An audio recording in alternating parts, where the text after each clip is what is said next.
Guys, welcome to my channel. Today I had something on my mind that I wanted to share.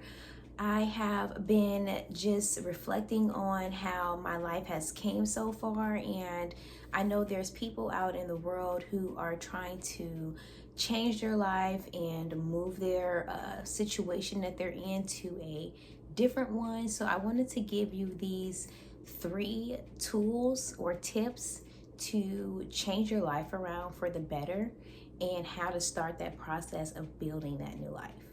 Number 1 is letting go of the past and what you thought your life should have been, or the things you had planned for your life. And for me, this was difficult. When you live in your past and you live in all these prior goals that you didn't achieve, that things happened, or living in what you thought life should have been, and then now looking at reality, it can really push you in a double-minded perspective where it makes you feel sorry for yourself, it makes you feel disappointment, it brings you to a place of despair. And truthfully, we don't know how life is supposed to go. That's the point of life. And when we make these plans and they don't happen, we're not supposed to look at the negative. We're supposed to look at the positive of maybe this was not for me, or this is what happened, that's why I couldn't achieve it, but this is the next step where I can.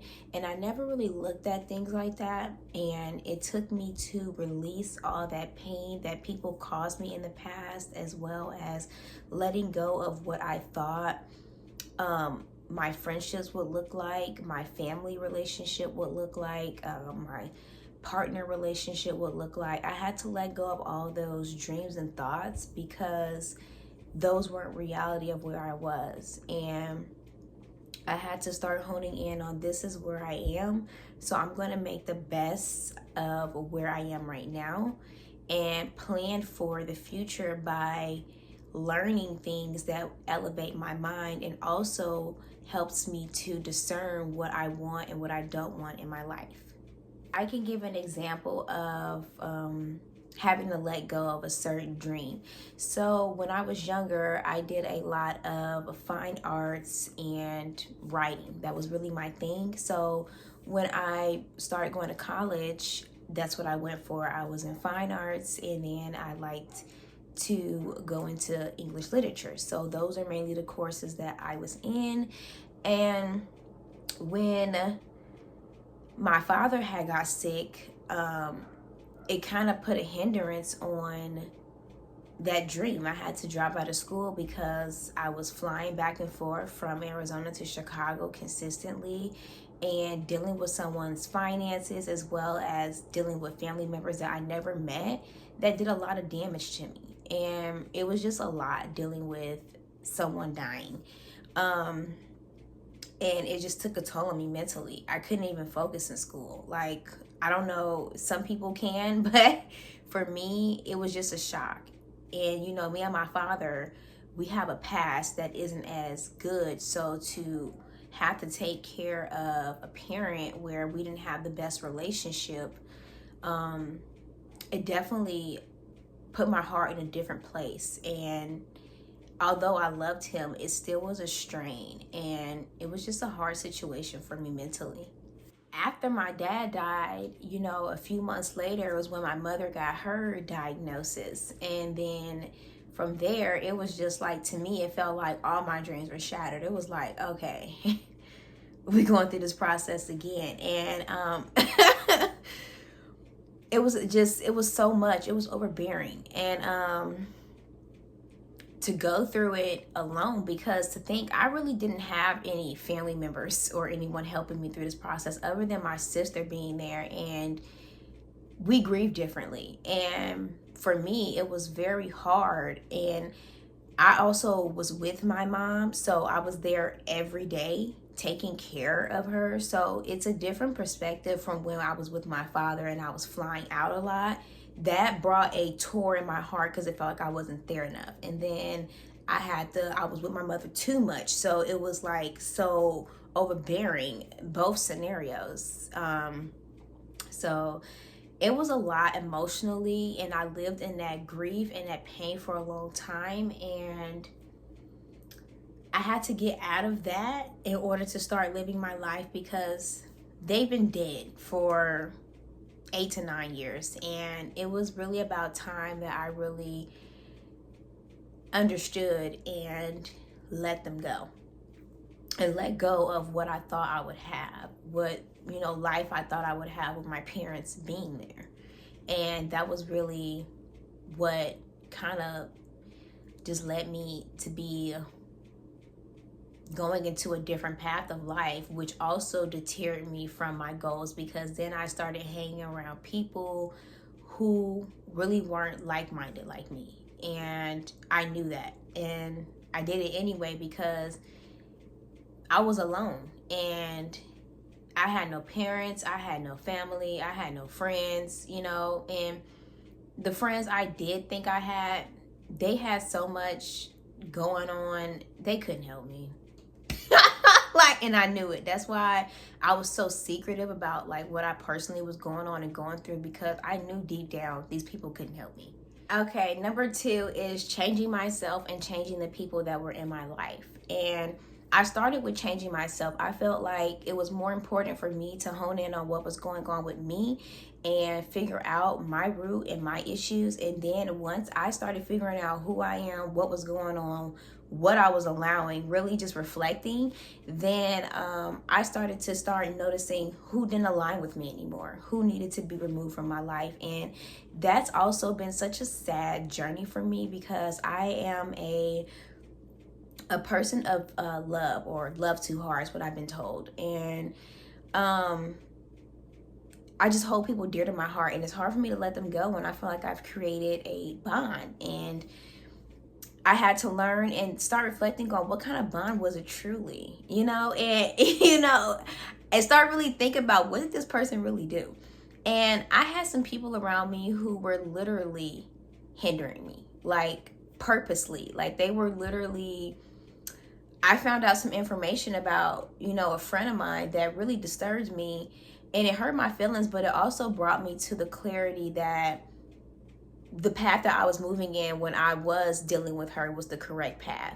Plus, even looking back on scenarios where I had people saying, let me help you out, let me do this for you, and then it would turn out this person is literally behind my back trying to either get me caught up in something. I had people stealing from me. I had people calling the police on me, making police reports. I had to go to court. When I tell you, I had people literally trying to ruin me.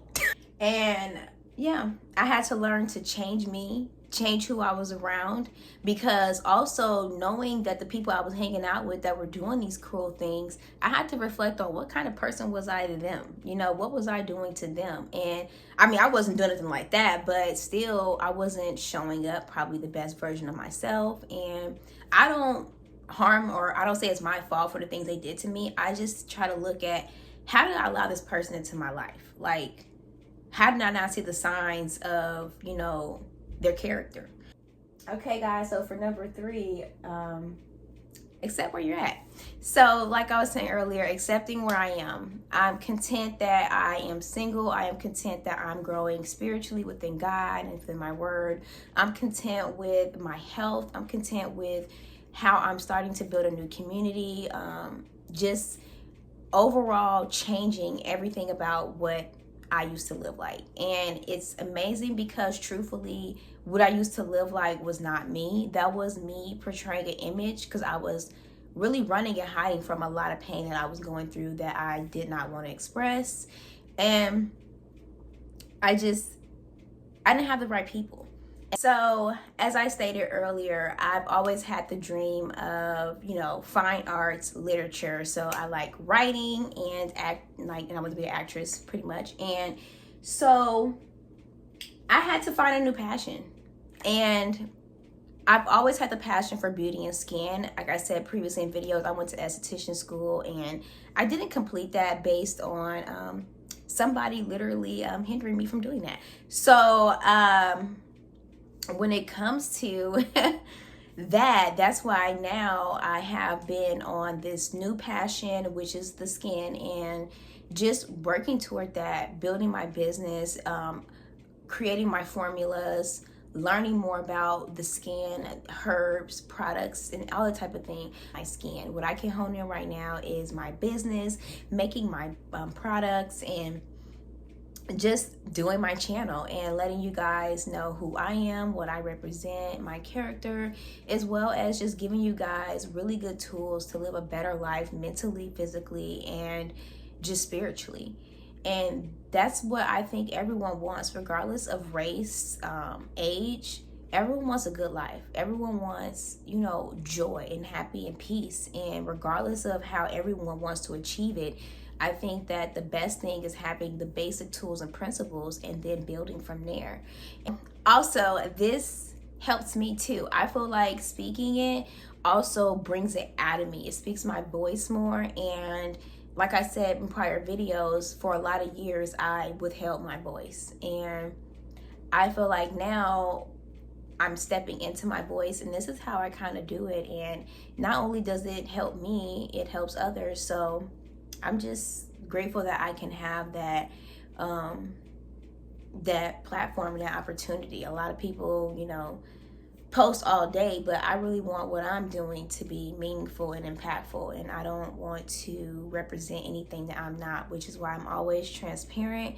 And I also give you guys real facts and advice and things that I'm doing in myself, in my life. I'm not just hopping on here telling you to do something that I haven't been incorporating. So moving to the last one is make a plan for how you want to see your future moving forward. So for me, I've made a tremendous goal sheet, and I've made I call it a 1 year, a 2 year, a 5 year, a 10 year. And I know it sounds weird, like why 1, 2, 5, 10 is because I feel like the first 2 years is what's setting up for 5 years. And then what's happening in 5 years, once I get to 5 years, and I'm going to have that 6, 7, 10. I feel like it's a weird way of how I think about how I'm setting up this goal sheet. But I think about the first year, you get down the basics that's going to help you get to the second year. And then once you get to the second year is really what's setting up for the 5 year. And I feel like because those 3 years of that 2 year span, you're really trying to work toward those 5 year goals, because the first year is really getting down the basics of the goal sheet. So the last one is basically number 4. It says make a plan for how you want to see your future moving forward. And this is what I do. I've been doing this, incorporating this even my whole life. Honestly, I've been a goal sheet person, a person of lists.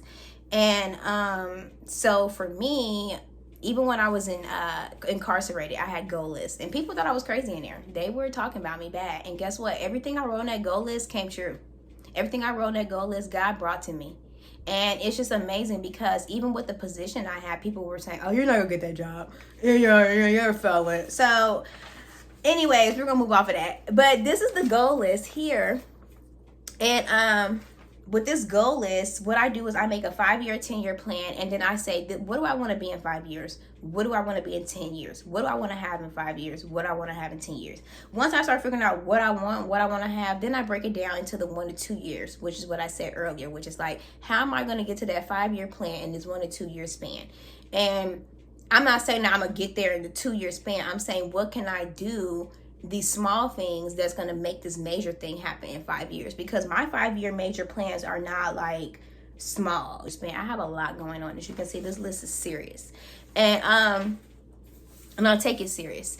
And I feel like when you really have a plan and you take it serious and you move forward with it, it really stops you from worrying about the past, worrying about what people said about you, worrying about what you think will hinder you, and just push forward. And then as you start hitting those small goals, your confidence builds up, and you start thinking about, ain't nobody worried about what happened back then. There are some people, and people will have their judgment, because that's how people are. But I honestly stopped caring about that, because from what I've seen throughout my life and what I've seen people do in the dark, and tell me, trust me, what I did in the light is nothing compared to what I know people do in the dark. And I'm gonna tell you that right now. Right now. I got some stories. Anywho, Thank you guys for checking out my video. I hope these tips help you to start building your better life, to start building a better character, and start having better people around you, as well as getting your goals out there and letting it be known and doing it and not caring about what people say, what passed and what hurt and what not. All of it, let it go. And let's just move forward and be better versions of ourselves and accomplish and achieve amazing goals. Have a great day.